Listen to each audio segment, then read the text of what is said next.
한 목소리로 봉독합니다. 사울이 블레셋 사람을 쫓다가 돌아오매 어떤 사람이 그에게 말하여 이르되 보소서 다윗이 엔게디 광야에 있더이다 하니 사울이 온 이스라엘에서 택한 사람 거느리고 그러니까 그의 사람들을 찾으러 을염소 바위로 갈새 을가 양의 우리에 즉 굴이 있는지라. 사울이 뒤를 보러 들어가니라. 다윗과 그의 사람들이 그 굴 깊은 곳에 있더니 다윗의 사람들이 이르되 보소서 여호와께서 당신에게 이르시기를 내가 원수를 내 손에 넘기리니 내 생각에 좋은 대로 그에게 행하라 하시더니 이것이 그 날이니이다 하니 다윗이 일어나서 사울의 겉옷자락을 가만히 베니라. 그리한 후에 옷자락 뱀으로 말미암아 다윗의 마음에 찔려 자기 사람들에게 이르되 내가 손을 들어 여호와의 기름 부음을 받은 내 주를 치는 것은 여호와께서 금하시는 것이니 그는 여호와의 기름 부음을 받은 자가 뱀이니라 하고 다윗이 이 말로 자기 사람들을 금하여 사울을 해하지 못하게 하니라. 사울이 일어나 굴에서 나가 자기 길을 가니라. 그 후에 다윗도 일어나 굴에서 나가 사울의 뒤에서 외쳐 이르되 내 주 왕이여 하매 사울이 돌아보는지라. 다윗이 땅에 엎드려 절하고 다윗이 사울에게 이르되 보소서 다윗이 왕을 해하려 한다고 하는 사람들의 말을 왕은 어찌하여 들으시나이까. 오늘 여호와께서 굴에서 왕을 내 손에 넘기신 것을 왕이 아셨을 것이니이다. 어떤 사람이 나를 권하여 왕을 죽이라 하였으나 내가 왕을 아껴 말하기를 들어 내 주를 해하지 아니하리니 그는 여호와의 기름 부음을 받은 자이기 때문이라 하였나이다. 내 아버지여 보소서 내 손에 있는 왕의 옷자락을 보소서. 내가 왕을 죽이지 아니하고 겉옷자락만 베었은즉 내 손에 악이나 죄과가 없는 줄을 오늘 아실지니이다. 왕은 내 생명을 찾아 헤아려 하시나 나는 왕에게 범죄한 일이 없나이다. 여호와께서는 나와 왕 사이를 판단하사 여호와께서 나를 위하여 왕에게 보복하시려니와 내 손으로는 왕을 해하지 않겠나이다. 옛 속담에 말하기를 악은 악인에게서 난다 하였으니 내 손이 왕을 해하지 아니하리이다. 이스라엘 왕이 누구를 따라 나왔으며 누구의 뒤를 쫓나이까. 죽은 개가 벼룩을 쫓음이니이다. 그런즉 여호와께서 재판장이 되어 나와 왕 사이에 심판하사 나의 사정을 살펴 억울함을 풀어주시고 나를 왕의 손에서 건지시기를 원하나이다 하니라. 아멘. 할렐루야. 하나님께 영광의 박수 올려드립니다.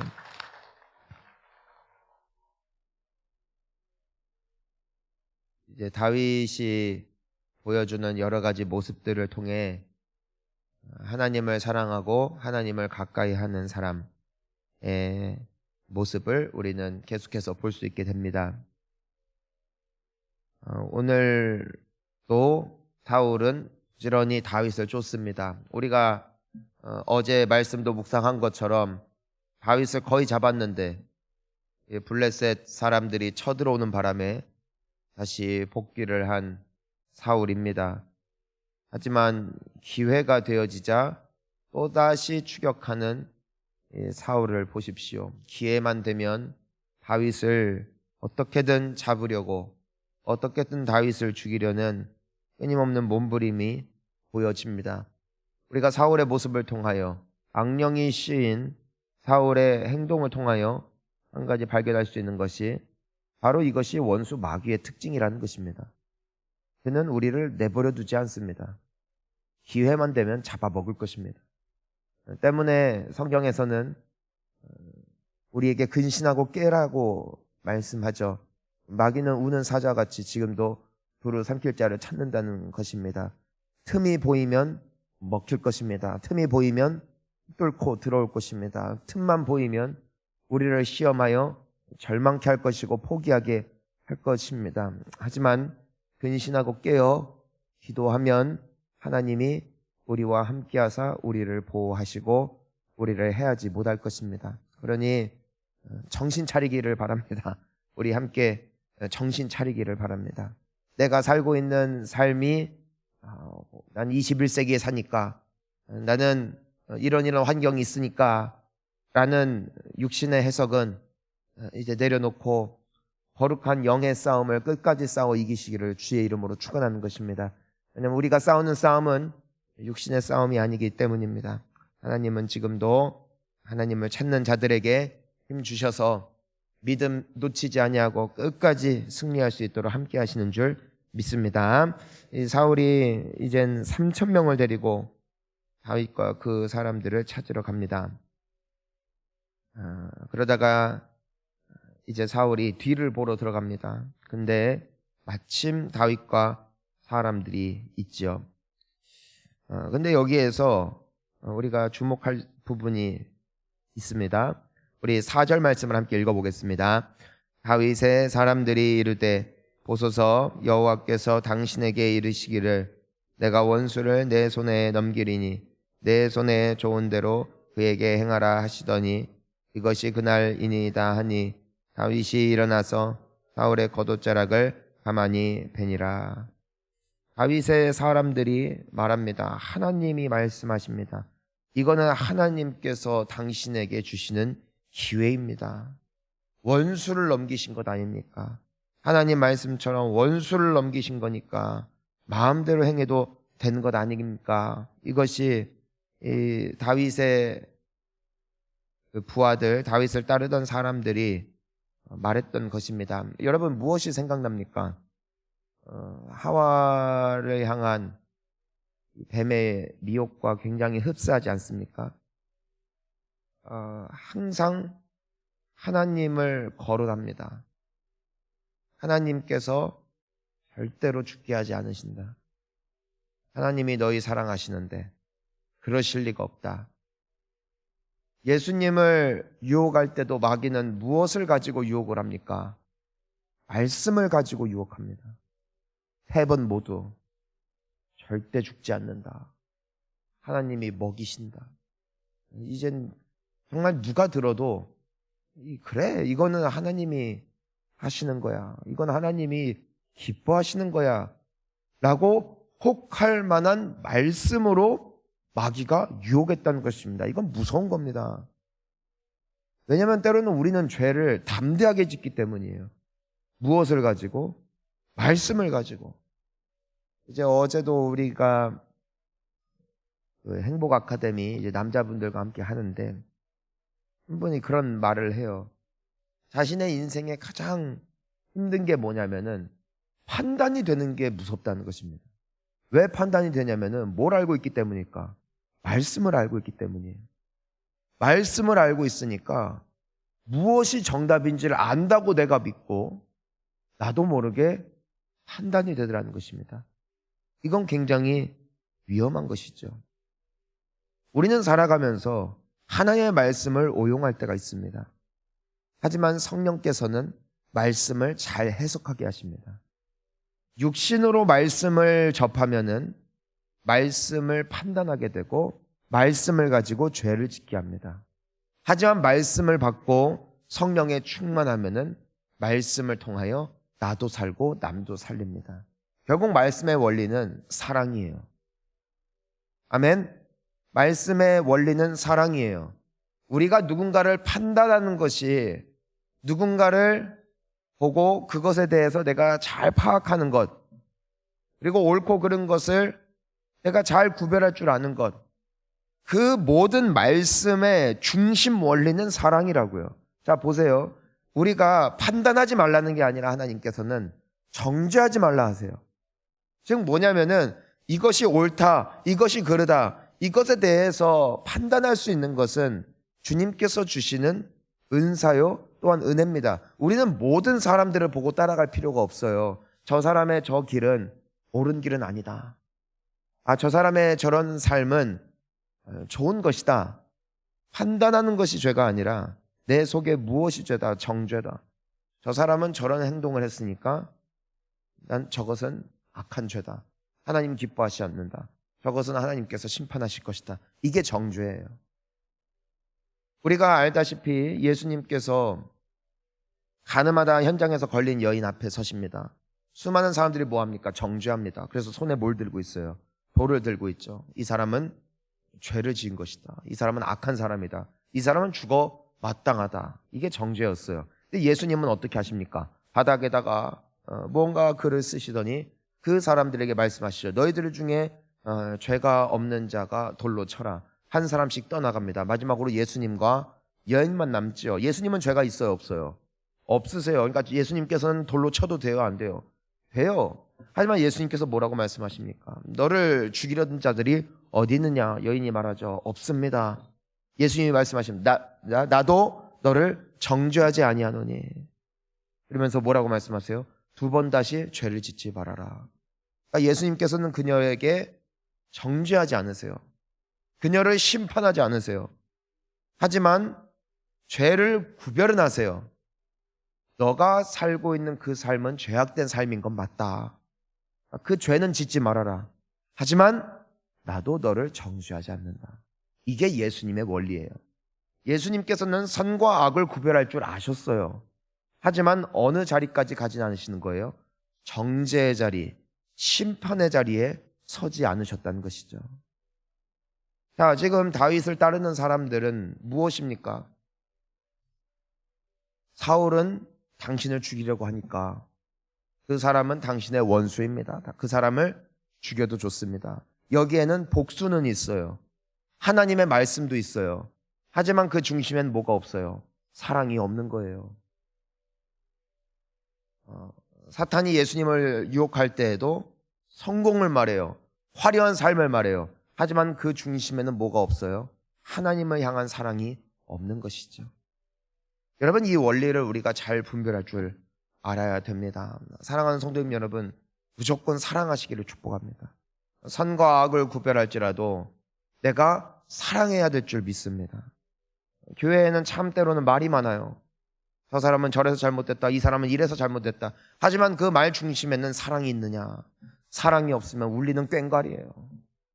아무리 맞는 말을 해도 그 안에 이 사람을 향한 눈물 나는 사랑이 없다면 그 말은 다 거짓이에요. 미혹되지 않기를 축원합니다. 다윗은 어떻게 돼요? 다윗이 사울의 겉옷자락을 가만히 뵀는데 마음에 무엇이 있었어요? 찔림이 있었어요. 그리고 무엇이라고 말합니까? 우리 6절 말씀입니다. 자기 사람들에게 이르되 내가 손을 들어 여호와의 기름 부음 받은 내 주를 치는 것은 여호와께서 금하시는 것이니 그는 여호와의 기름 부음을 받은 자가 됨이니라 하고 7절 다윗이 이 말로 자기 사람들을 금하여 사울을 해하지 못하게 하니라. 사울이 일어나 굴에서 나가 자기 길을 가니라. 다윗은 참 하나님을 두려워하는 사람이었어요. 아까 말씀드린 것처럼 하나의 말씀 해석에는 첫 번째 원리가 사랑이에요. 두 번째 원리가 뭐냐면은 하나님을 두려워하는 겁니다. 여러분, 우리가 회사 생활을 하면은 사장님이 있고 또 상사도 있고 때로는 그들의 판단과 결정이 이해되지 않을 때가 있습니다. 회사 다니면 근데 어떻게 합니까? 위에서 까라면 까야지요. 남자분들은 특별히 군대에서 그걸 많이 배운 것 같습니다. 땅을 뒤집어라. 묻지도 따지지도 않습니다. 일단 뒤집습니다. 다시 엎어라. 또 엎습니다. 하루 종일 작업했는데 처음 시작할 때와 똑같은 결과입니다. 뒤집었다가 또 뒤집었으니까 또 합니다. 이 땅의 주인은 하나님이세요. 사람을 세우기도 하시고 내리기도 하시는 분도 하나님이시고 권력을 주기도 하시고 뺏기도 하십니다. 하나님은 살리기도 하시고 죽이기도 하세요. 건강하다가도 다음날 죽어요. 근데 그 모든 판단을 누가 하느냐? 윗분이 하신다는 겁니다. 그분이 하나님이십니다. 우리는 이해하지 못해요.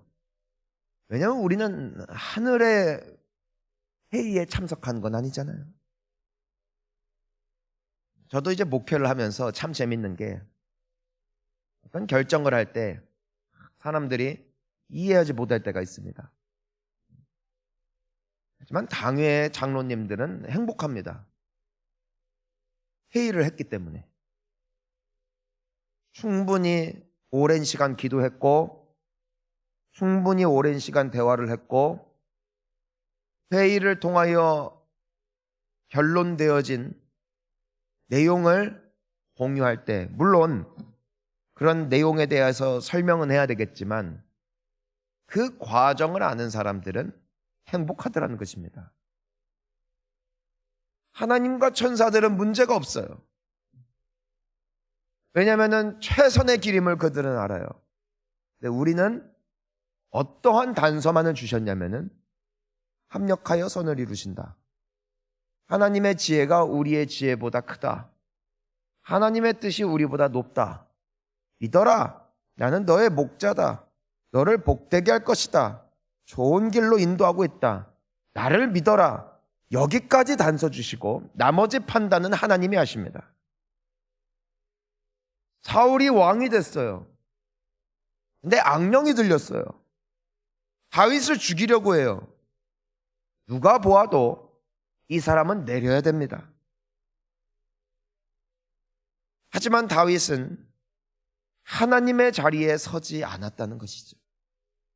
재판관은 누구시다? 하나님이시라는 것이에요. 하나님이 세우셨으니 하나님이 내리실 것이고 내가 손을 대어 내가 하나님의 결정, 하나님의 판단의 자리에 서기 시작할 때 나는 하나님 앞에 오히려 저주받을까 두렵다. 이것이 다윗의 신앙관이었습니다. 여러분, 나라가 참 어수선해요. 사는 게 참 힘들어요. 왜냐면은 우리는 눈에 불을 켜고 살아요. 윗선에서 어떻게 하는지, 정치인들이 어떤 결정하는지, 대통령의 행보가 어떠한지 일거수일투족을 다 감시합니다. 그리고 마음에 들지 않으면 내리자고 합니다. 마음에 들면 역시나 하고 박수를 칩니다. 여러분, 이것은 무서운 일입니다. 여러분, 우리가 회사 생활을 하면서도 그렇고 우리가 신앙생활을 하면서 교회를 다니면서도 그렇습니다. 분열되는 교회들의 특징이 뭔지 아십니까? 모든 성도들이 말씀을 너무 잘 알아서 자기가 재판관이 되는 데 있어요.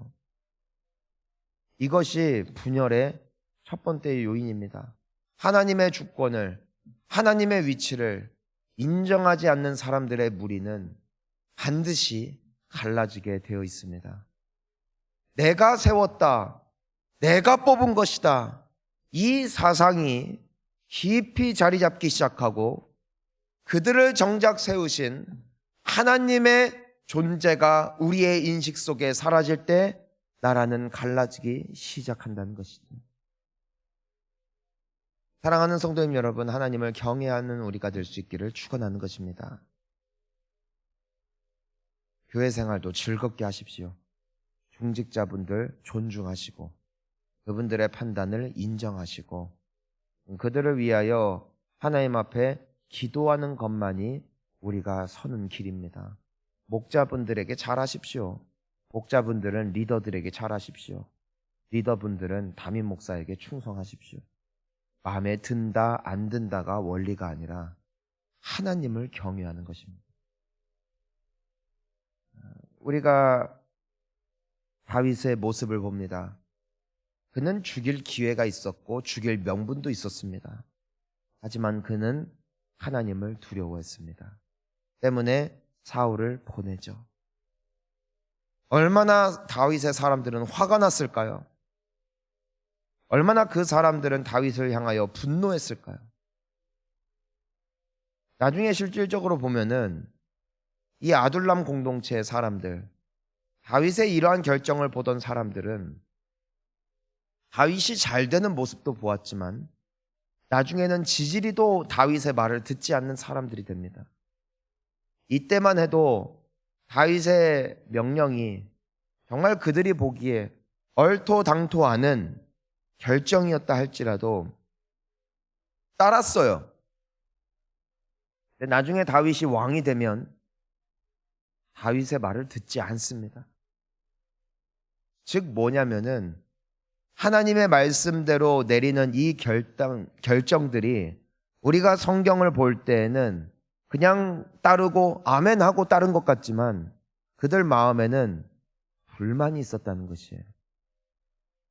그래서 반역도 일으키고 다른 사람 왕으로 세우려고 하고 여러 말썽들을 부리게 됩니다. 하지만 결국 하나님이 누구의 손을 들어주시는가? 다윗의 손을 들어주시죠. 즉 무슨 말인가? 하나님의 말씀대로 사는 것은 지독히도 힘들어서 때로는 두 번 다시 따라가고 싶지 않은 길일 수도 있다라는 것입니다. 하지만 우리가 믿는 것이 있습니다. 지는 것 같아도 이기는 길입니다. 망할 것 같아도 사는 길입니다. 하나님을 인정하고 그분의 때를 기다리라는 것입니다. 하나님을 사랑하고 이웃을 사랑함이 인생의 중심이 되라는 것입니다. 묵묵히 걷다 보면 이길 것입니다. 그러니 오늘도 성령 충만하시기를 바랍니다. 승리하시기를 축원합니다. 사랑으로 가득한 우리 복된 공동체 되기를 소원합니다. 우리 함께 기도하시겠습니다.